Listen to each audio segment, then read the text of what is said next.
The first speaker I would like to call up this evening is last year's Trainer of the Year, Todd Fletcher.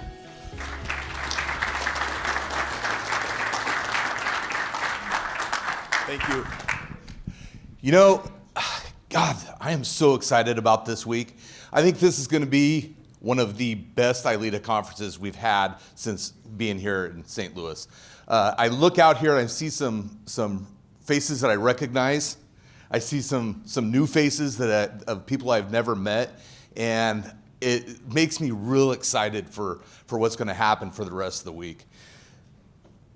When I ponder the question that Emerson asks, one of the things that I think has become clear to me is that as trainers, one of the best things about ILEETA is the fact that we are a group of outliers, right? We are surrounded by a group of people that in our own agencies, we may be kind of kicked to the side, but only because maybe we're trying to push the envelope as trainers, being better. Okay? Right now, you are surrounded by people that are very like-minded.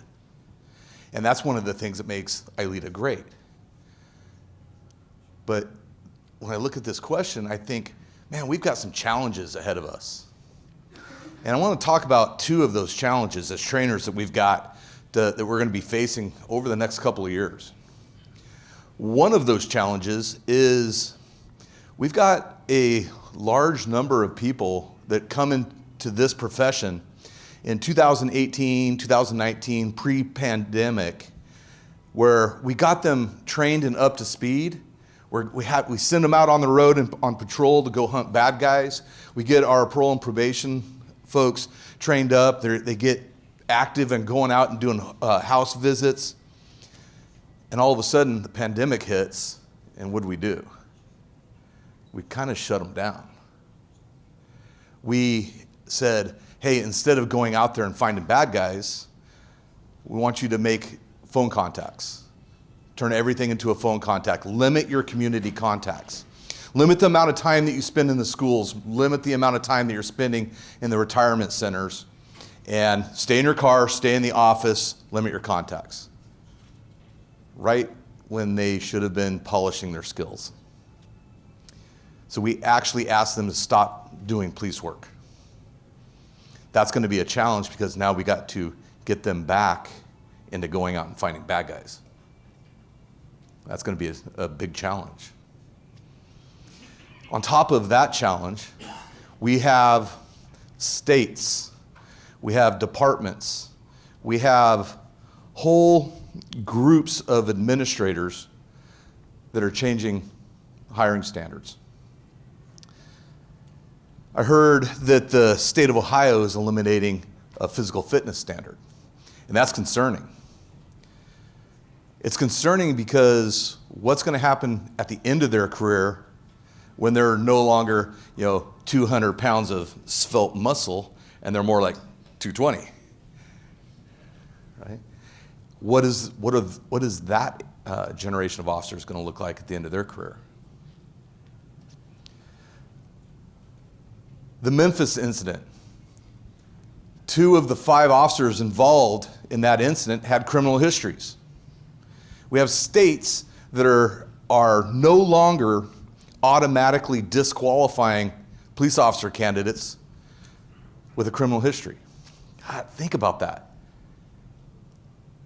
You have a documented history of making bad decisions, and we're going to hire you into a career where your job is to make decisions.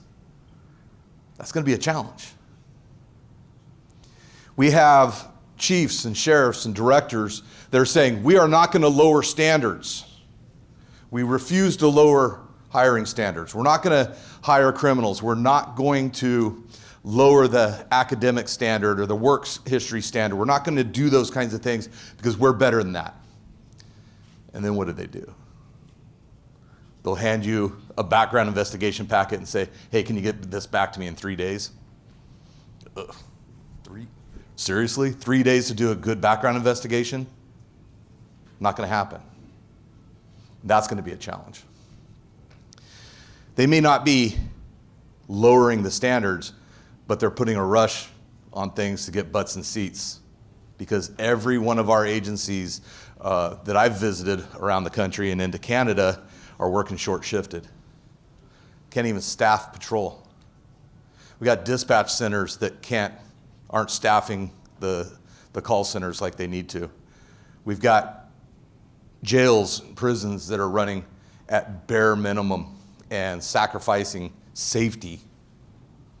Right? So how do you fill those spots without lowering standards? That's going to be a challenge for every one of you guys. As trainers, we, and particularly those of you that conduct in-service training, are the gatekeepers, the guardians of our noble profession. It's going to take leadership by you guys, the leaders of your agency, the lead trainers of your agency. When I talk about leadership, I am talking about you as trainers. Brian Willis, in a podcast interview that we did for ILEETA Live, made a comment and it stuck with me. And one of the things that Brian said was that strong leadership at the entry-level positions of an agency, the officers, the deputies, the troopers, the agents, the dispatchers, the POs, the corrections officers, strong leadership at that level can negate poor leadership at the top. And he was exactly right. As instructors, you are leaders.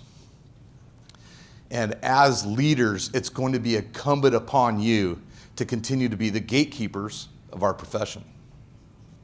So when you have somebody going through your academy who's not making standards, and you feel the pressure of getting them passed through, you can't let that happen. You got to be a leader and make those tough decisions, or at least recommendations.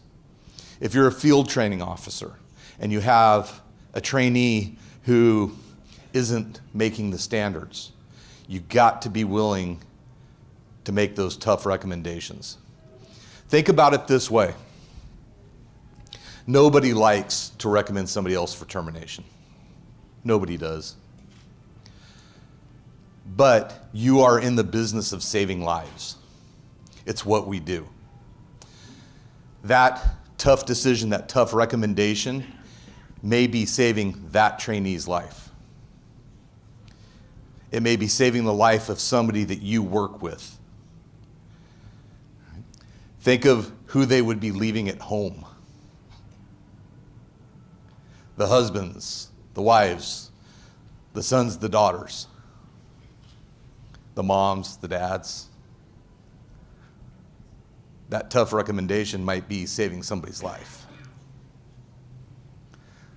Those kinds of decisions are rough, but you guys are the gatekeepers of our profession.